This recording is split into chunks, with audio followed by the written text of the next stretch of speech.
Hey there, it's Kat Kinsman, Executive Features Editor at Food & Wine, and this fall, we're launching the new Food & Wine Classic in Charleston with our partners at Southern Living and Travel + Leisure, and we want to see you there. Join us September 27th through the 29th to learn from iconic chefs, share a glass with innovative wine experts, and experience Charleston with one-of-a-kind events. Tickets are on sale now at foodandwine.com/Charleston Classic. That's foodandwine.com/Charleston Classic.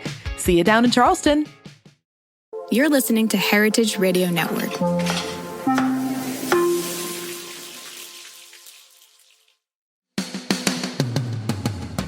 Have you ever wished to be a fly on the wall, listening in on a conversation between iconic, trend-setting chefs? People who have inspired a whole generation of cooks and helped define the way we eat today. Well, now you can. Welcome to On the Line, a weekly conversation with me, Amanda Freitag, And me, Daniel Holzman. where we invite inspiring culinary innovators to talk about where they're from, where they're going, and how to get there. With 50 years of combined restaurant experience, we've learned one thing's for certain. There's always more to learn. And the more you know, the more delicious life can be. So join us on the line and escape for a little taste of what's to come. Listen to On the Line on Apple, Spotify, YouTube, or wherever you get your podcasts.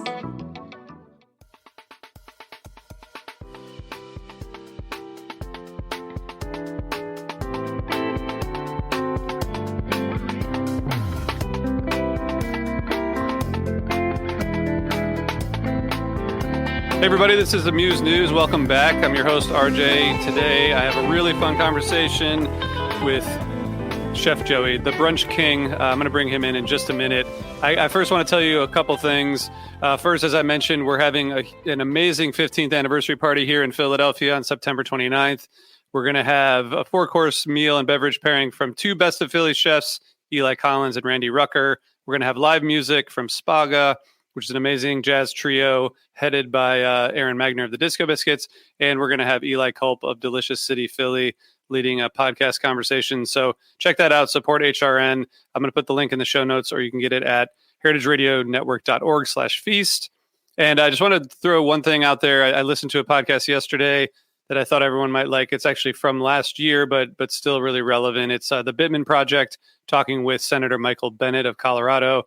They talked a lot about Bennett's background as a superintendent of Denver Public Schools, about SNAP, about school lunch, and how that's all evolved, and how hard it is to get kids healthy lunch options. So you should check that out. So I want to just make those quick announcements. And actually, without further ado, let me just bring on Chef Joey. How you doing? Hey, Joey, how you doing? Good, my friend. How are you? I'm doing well.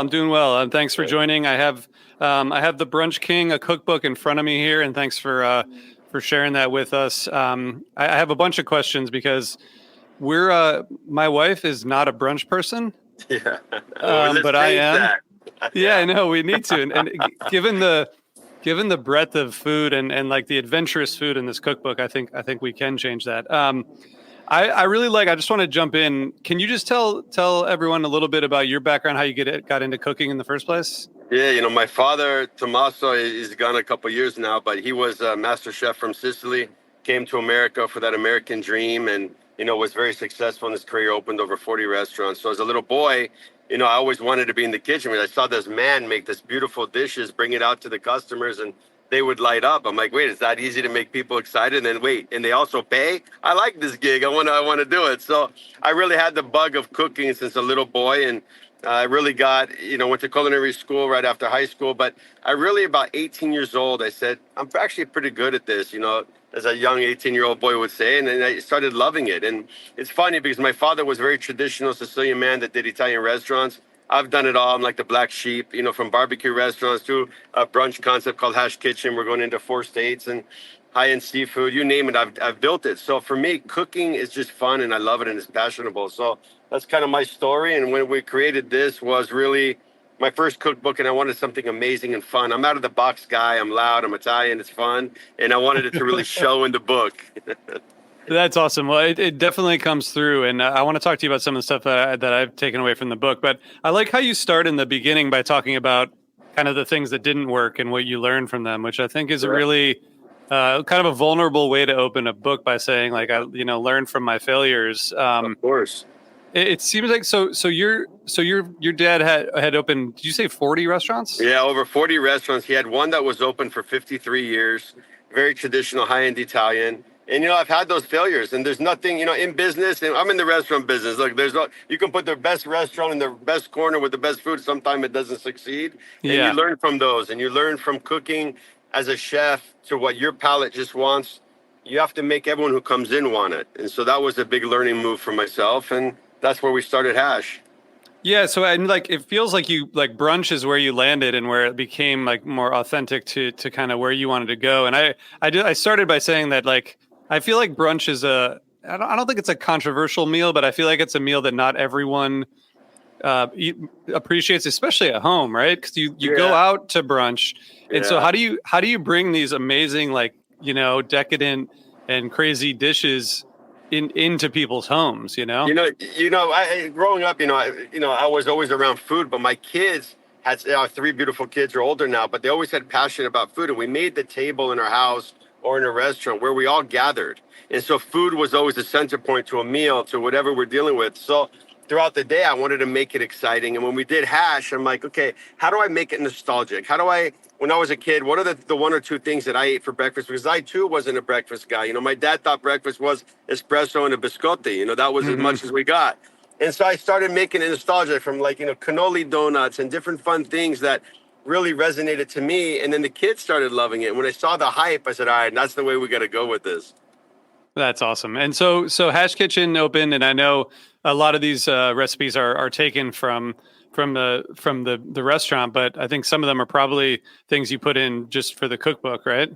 Yeah, I mean, some of the stuff we do at the restaurant, some I've done over the years, and things that I really grew up on, right? Like I grew up with cannolis and making fresh ricotta and doing the sweet stuff. So why not make it into a donut and kind of playing with different things that work? I'm a big barbecue guy. I love smoking brisket. So we did a beautiful smoked brisket hash. And, we just do fun things that I think everyone would love. They execute well, and it's just very tasty stuff. That's cool. I'm a music guy, and that's kind of my background. And so I was interested that one of the first things you mentioned in the book is the importance of music. Can you just tell us what role does music play in the restaurant, in the kitchen? Like how does that work with all the things that you're trying to do in a culinary sense? Of course. Well, for Hash Kitchen, I opened it up and I put a DJ, and I was loud out of the whack. Before everyone was doing this Sunday brunch stuff, we were the first in Arizona that was loud and obnoxious. And so when that really started working, music's always been a big part of me because, my ADD or my whatever creativity, whatever you want to call it, if I throw music on, for some reason, it settled in my brain and I was able to focus and just listen to the music. So I really wanted to bring that in. And then look, what's better than having upbeat, fun music when you're having conversations and exciting and having a couple cocktails, whatever it is over brunch. Yeah. And it really worked for the brand. And that's who I am. So if you go to any of my other concepts, we have Italian ones, there's always the big component of music because I think music, food, entertainment is all together and tied in.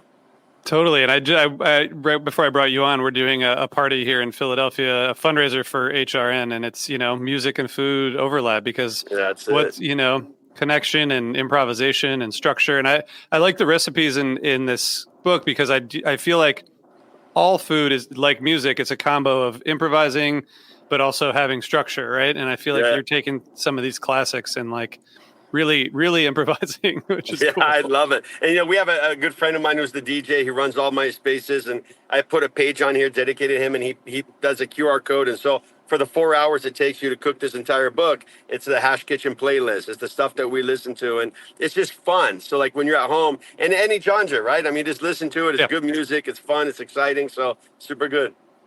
That's really cool. So I want to ask, just in terms of brunch, how do you feel about brunch as a meal, and how has that changed? Because I feel like now there's brunch options everywhere, but when I was growing up, I don't really remember seeing brunch as an option. I think what happened is people wanted Sunday to be fun, right? You started off with the mimosas and the brunch, and then it started, how do you make that 7 days a week? How do you do breakfast meetings and brunchy meetings and that kind of stuff in a different fun environment and get away, not knocking them, but getting away from the whole Denny stigma or just a casual diners feel, right? They're great. They do their thing, but I wanted to do a step up. So no matter what your pocket's holding, You want to come spend $20, you come to Hash, it's fun. You feel like you're in a club, you're dressed up, or if you're having a business meeting, you can do it. So it was really about trying to change the game of brunch. It was just, I wanted 7 days a week of Sunday fun. And that's kind of where we put it. So some people come in, they're like, oh my God, this place is too loud. You got a DJ, what's going on? It's just too much. And we want to be in your face because we wanted to be different. So I feel that we set the trend in really making brunch fun every day of the week versus just Sunday. That's so fun. Now I want to ask about a couple of the recipes, but at first I want to just ask you about the kind of expansion, because I think you have, so you started in Arizona, right? But now you're expanding pretty quickly. Where all are Hash Kitchens that we can find them? Yeah, we're in Arizona, Scottsdale, Phoenix, everywhere in Arizona, and then we're into Utah right now, Salt Lake City. We have 2 units. We just got into Dallas. We have 3 units going up. One's already open. We'll get into San Antonio, all through Texas region. We're going into Vegas, Orlando, and Nashville. So Those are the ones we're hitting now. It's super fun to grow. I mean, as a chef, what's more rewarding than having your name and your food in other cities, right? I mean, that's everyone's dream. And for me, a lot of failures brought me to this point. It's super exciting. How do you, in terms of the scaling of a concept like this, I'm sure that the first location you opened, you were probably really hands-on and making sure that everything was exactly how you would want it. How do you maintain that as you scale? That's the hardest part for a chef. I think it's easy for restaurant guys and business people. For a chef, it's really tough because quality for us is everything. When we opened the first one, me and my wife, we had to succeed. 3 kids at home. If it didn't work, we were already in trouble with the high-end seafood one. So making it be the same every day is amazing. And it's very tough. We have a culinary director that I work with and people every day. We change the recipes. But there's 3 things that make a great restaurant: quality, service, and food. In a clean place. If you do those every day, you'll be good. So we try to, I don't want to say we dumb down the menu, but we make an easier menu that's still innovative and fun and sexy, but that you're able to execute, because not everyone has the skill. And since COVID, we lost a lot of great people in the kitchen, and that passion for cooking's gone. And that's what you do this for. You don't do it for money. There's a lot of easier ways to make money instead of flipping eggs all day long. But we pay our guys good, and we just tell them it's consistent quality every day, and that's what we try to get at. Yeah, that's great. So when I'm looking through the recipes in this book, and again, we'll put the link to the book and all that in the notes. Even the pancakes, cannoli pancakes is like taking 2 or 3 things and putting them together. Like everything in here is over the top. I think that's by design, right? It's over the top, innovative, and it's made that way on purpose. We want you to have fun, but you still have buttermilk pancakes. Okay, that brings you to buttermilk, and then as an Italian boy, the cannoli cream and everything inside. Just all the little steps that kind of make you want it. Yeah, it's really cool. And I wonder, are these, when you were putting this together, were you thinking about balancing that kind of over the top presentation with the accessibility and the home cook kind of, being able to pull these off? Yeah, I think the book is super easy to cook. And when we designed when I designed the first rough draft, we took a lot of recipes out that were a little harder and didn't execute well, maybe. And so after we produced all the recipes, I had good friends of ours really come in and look at it as a home chef, because I look at it different. Big quantities, mass, and it's very hard to take a recipe of 100 gallons of pancakes and you drop it down to 6 servings. You don't want to lose the flavor profile. So it was tough, but we went through a lot of R&D. We sent it to friends of ours that don't cook and said, okay, we want you to make these. Come in. And they would come in for the day, and they would just cook it, and we would see the tweaks that we needed to make it easy at home. And I still wanted to keep it nostalgic and fun, and I think we did, but really easy to execute. Yeah, it's cool, and it does have the fun. Is not lost. Which is cool, because breakfast can be. I have 3 young kids, so it's like, we put sprinkles on the pancakes or something. It's like that. That's how. But I like how the vibe is really fun. But there's also some stuff in here that I just wouldn't have thought of, like potato skin Benedict, for example. Like I love potato skins, love Benedict of all kind, and I'm like, oh yeah, you could put those together and probably have a pretty amazing meal. Yeah, and you know what? That's funny. That was on my original menu. And we, cored out the potatoes. We made all our skins. So we made it, an elevated way. And it's delicious. Like when all those things just work well, you get the crunch, the potato, the egg. I mean, it all dives in. And then you have the carnitas. So it's a simple dish that you think, oh, potato skins. Right away, you want that. And then if you're a Benedict guy like me, like you, right, we jump right in. So super fun, easy to make, but it's very good. Yeah, it's really cool, and I'm gonna that's like first on my list. Yeah. I wanted to talk. Can we just talk about hash for a second? Because one of my favorite things is corned beef hash or any kind of hash, and I'll like even with diners, I'll have Yeah. the kind that comes in a can because like that's what I'm used to, and Yeah. I still think that's delicious. But homemade hash is like one of those things that Best. I think really like is just it's just one of my favorite things to eat. It seems like you've tried a lot of different kinds of hash. Is that like something that you, I don't know, have experimented with over the years? Yeah, I've done a lot. I mean, it's funny because hash people think it's just breakfast, right? Like when you get into cooking, Yeah. you mend a lot of things together and make a hash. You don't maybe not call it a hash, but at the end of the day, it's all these great stuff with potatoes and caramelized, and you can have fun with it. So when we opened Hash Kitchen, I was like, well, I have to have a big hash section. So we played with a lot and the potatoes in different ways. And we do a cube potato. We also do shredded. We do yams. We do all kinds of stuff to make it different. But it's just a great comfort food. Like when you eat it, has all the elements. It's everything you want on a Sunday morning with a hangover. And it's just one of those great meals. Yeah, there's so much in here in terms of hash that I gotta try, but also I want to come to the restaurant too and check it out. My guess, I wish. What's the like? How do you approach the drinks in terms of just in the cookbook, but also in the restaurant? Because I think it is kind of there are obviously people who don't drink and don't want to drink, at 11 a.m., but a lot of people do, and I feel like drinks are a kind of key part of brunch. Yeah, I think it's huge for brunch. And everyone was always the mimosas and champagne with little fruit. And we wanted to do different. So when I opened Hash, before its time, it was a seafood restaurant. And I used to have Vespas at a bar and used to eat oysters off this thing. And the concept just didn't work. And so when I was flipping it into Hash, I said, what can I turn this into? I said, we'll turn it into a Bloody Mary mimosa bar. Well, within 2 weeks, it was a full-on Bloody Mary bar. We made all of our mixes from tomatillo green sauce all the way to, very, very spicy, and over 50, 60 items on top of pickled. And like, God, now it's fun. And everyone comes in, they're like Bloody Mary stylists. They make these huge buffet Bloody Marys, and it's fun. But then beyond that, it's how do you make the cocktails relevant to your brand, right? You go to a lot of places like, that doesn't really make sense what they're serving. But for us, cereal milk. Okay, that's a huge one for breakfast, right? How do you make a cocktail out of it? And so is R&D, cotton candies, and Fruity Pebbles, and how to make it taste like cereal milk when you were a kid, but also give you the buzz if you want. We do a lot of NA cocktails, because there are other people that don't drink. I don't care either way. I just want you to have a good time. Yeah. And we just have fun with it. But every sip, every bite, I try to bring back something in you, from your childhood or something. So it really goes into design that way. That's awesome. What have you heard in terms of feedback? Like what's been your favorite thing you've heard in terms of feedback on the book so far? I just think it's out of the box and different. There's not much brunch. I'm an Italian guide. I have a bunch of Italian restaurants, and that's my passion as well. But I wanted to start with this book because there's not a lot out there. You can go to the store and get 20 Italian books, no problem. But this is so different than any brunch book that's out there. It's really fun. And so the feedback's been crazy. We sold a ton pre-orders on Amazon and all these other great retailers. And I think the book's going to do well. I'm hoping to get some awards with it. We'll see what happens. But, as a chef, we look at the fun little things. Like, it's not that I want people to say, he's got a cookbook. No, I really want my passion to be in your home. And I want you to cook and say, my God, that really was a great recipe. And if that happens, then I won. Yeah, that's really cool. I want to go back to the beginning before I let you go, because I do think, like I said, you opened the book by talking about what you learned and how that led you to where you are.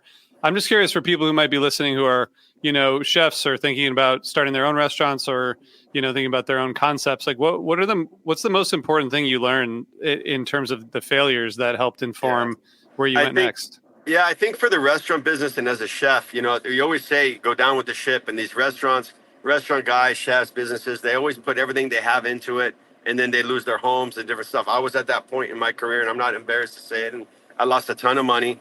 But you have to know when to quit. And I always was that guy that I knew when to quit before it just got to the real bad section. So I think you stay on your road, but don't be scared to change. Don't fall in love with something. If it's not resonated well from your guests, change. And if you have to keep your restaurant up to beat and stuff, I mean, the restaurant business is tough. But if you have the passion behind it and you're willing to do whatever it takes to do it, but don't kill yourself trying. There's better ways to make money, and you know when to call quits. That's a great lesson in business in general. Like you get you fall in love with your own idea and maybe lose sight of whether it's actually something other people Working want or or it's not. just something. Right. Yeah. Yeah. That's awesome, man. Well, thanks, Joey. So it's called Brunch King, a cookbook, and Chef Joey, thanks for taking time out of your day to talk to us. And I'm gonna see you at a Hash Kitchen at some point. Would be my honor. It was an honor to be on your show. I would love to cook for you, my friend. Please let me know if we change your wife's opinion about brunch. I will. I'll keep you posted. I'm going to send you pictures of what we make. I can't wait. Thank you so much, my friend. All right. Thank you. you. And thanks Bye-bye. everybody for listening. See you next week.